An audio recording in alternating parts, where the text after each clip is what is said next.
And joining us now on our broadcast to help break down his team's 4-love victory to advance to tomorrow's semifinals, it's Arizona men's tennis head coach Clancy Shields. Coach, it is always good to see your smiling face. Congratulations, of course, on the victory. Talk me through today's match, how you would evaluate your team's performance out there.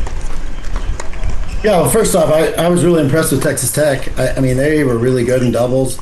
They got us at one doubles. You know, they had us on the ropes at three. That's a really good double squad, and you know, I told the team earlier today, it's like this team's playing for their season. You know, they are, you know, for those seniors over there, for that team, this is their last match if they don't win. And so it was, you know, you could definitely feel that with their team, and there was a lot of fight across the net from us, and I tip my hat to those guys. Certainly, you know, there was a handful of things that I thought we could have done better today, and the guys got an earful of it after the match, like they always do. But you know, if you want to go deep in this tournament and you want to be an elite team, you know, the standards are high here, and I thought we fell short today, and it happens. We found a way to get a W, and we're going to be challenged tomorrow. No, I appreciate the honesty and reflecting upon the match, and you know, again, given the performance you got, it feels like all year it's going to be the recipe has been pretty simple. Colton, Jay, Rosen, find one more. To have the certainty for those three guys and the performances they have put together all year long, just talk to me what it has meant to this young group to have those veterans to lean on.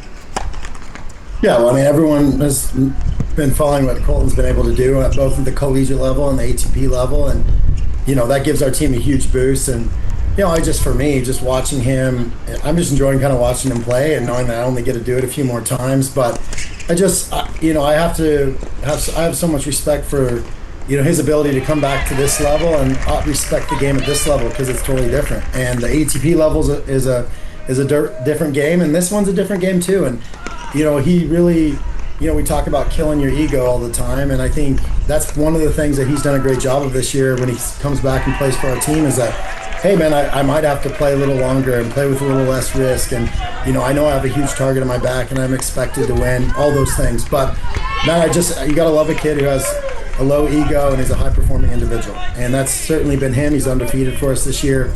And Jay, same thing. I mean, Jay has one loss this year.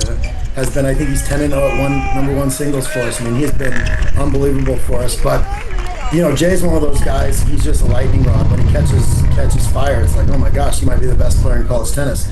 And it's just trying to catch that, you know, more times than not. And you know, it's crazy. You know, as a coach, you're watching it, and I've been primarily on courts 1 and 2. But once he catches that little bit of like fire, I mean, the kid is as good as anybody, and he's a real joy to watch. And I mean, what is he, like 20-1 on the year? It's incredible what he's been able to do. And Sasha, I think he's 16-2 on the year.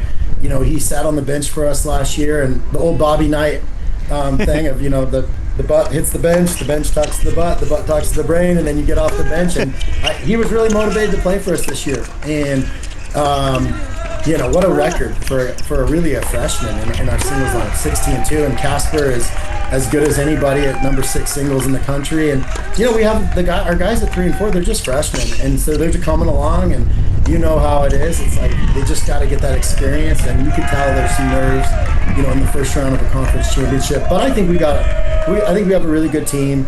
We're going to need to do it than more than 4 spots if we want to have a deep run this year and whatever we want to do. But I think we're a very dangerous team. Yeah, no, it's amazing that when I look at your roster, again, you talk about having Colton, the guy who, according to Tennis Abstract's ELO ratings, is the 46th best player in the world right now. And a lot of days he's the second best player on his team. Because it's just like, yeah, I'm sorry, Jay's best 5 minutes are going to be that impressive here today, or whatever it may be. And, you know, again, for a team that has steadily risen over this last half decade and round of 16s or whatever it may be at the NCAA tournament, continuing to push the boundaries further for your group, I'm curious how good you feel this team is. Is this team good enough to take another step forward here this season to make the most of having a Colton, a Jay up top, and what it's going to take for this team to play its best tennis down the home stretch?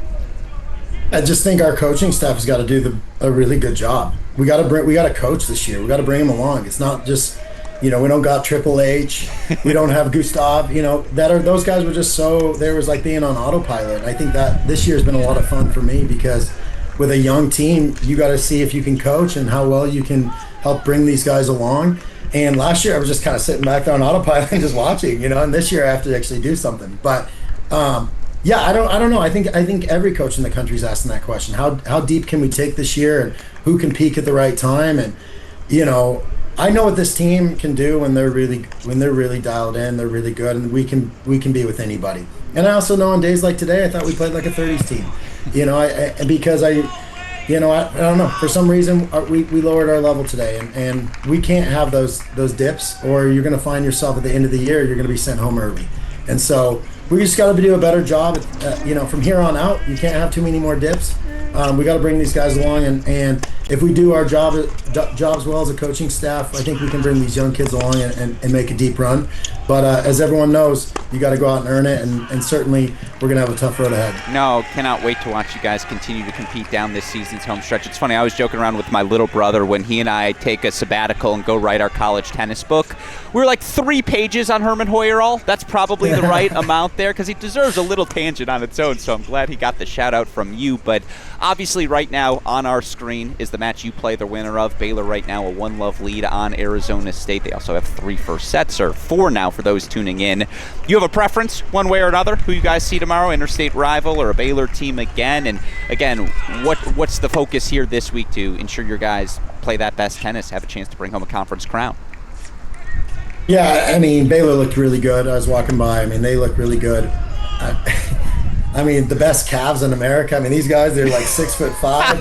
They're just. I mean, I got to talk to their strength guys. They do a great job. But no, I mean, Baylor's a really good team, and I felt last time we came in here and we played really well, and we were hungry, and I thought our guys did a really good job getting that win here. But man, this is a really good team. They're at home. They have a lot of veteran guys. We've seen ASU a couple times, but I mean, it's looking like maybe it's going to go Baylor's way, and they've got a great coaching staff. They got great players.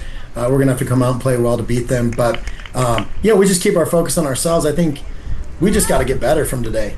Can we play 2 or 3 levels better tomorrow? Man, that would make me excited about our team and whatever. Man, if you go out and you lay it all on the court, I mean, we can, regardless of the result, we can be happy about what happens. But we respect all of our opponents.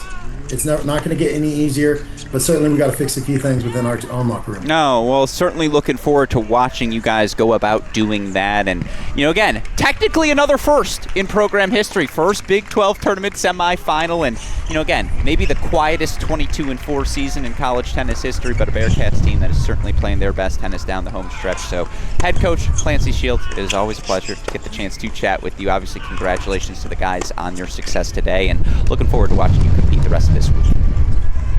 And appreciate it.